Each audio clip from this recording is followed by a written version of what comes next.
Now let's talk about the second secret of success. Something that you've probably heard about. Get out of your comfort zone. Raise your hand when nobody else will. And believe me, you will surprise yourself. You will learn about skills that you had no clue that you had. I had two distinct professional experiences where I really appreciated the value of having to deal with challenges which were completely novel, and ultimately these became really enriching experiences for me and helped me elevate my game. So the first one was when I left my private practice after 8 years at a big law firm, and I joined a 10-person law department in a big company.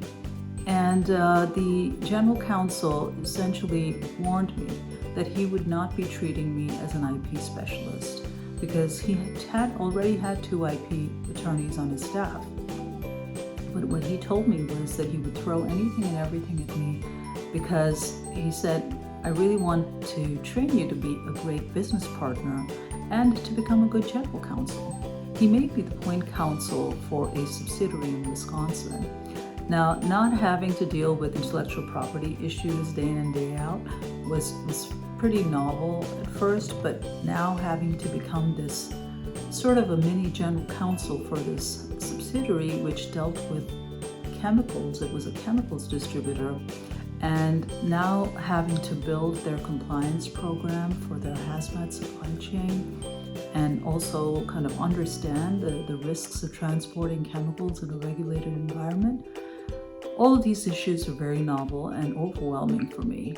But what this whole exercise taught me was that I really had some certain strengths which I did not understand that I had.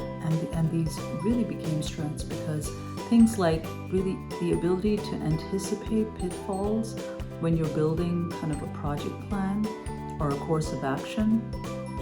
I understood the importance of project management skills, something that we lawyers are not particularly great at.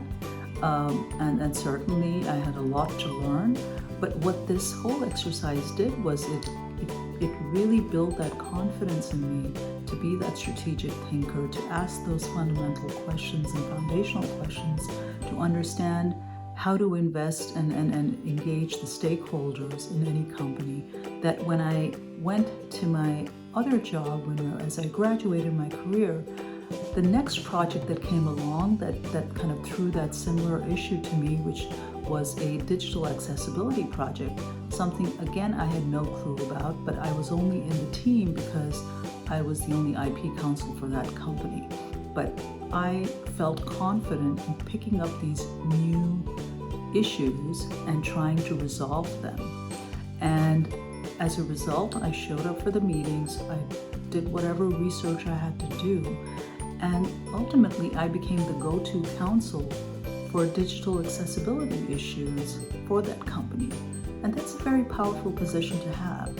So you tend to kind of leverage those kinds of experiences and really elevate your game by taking those kinds of risks.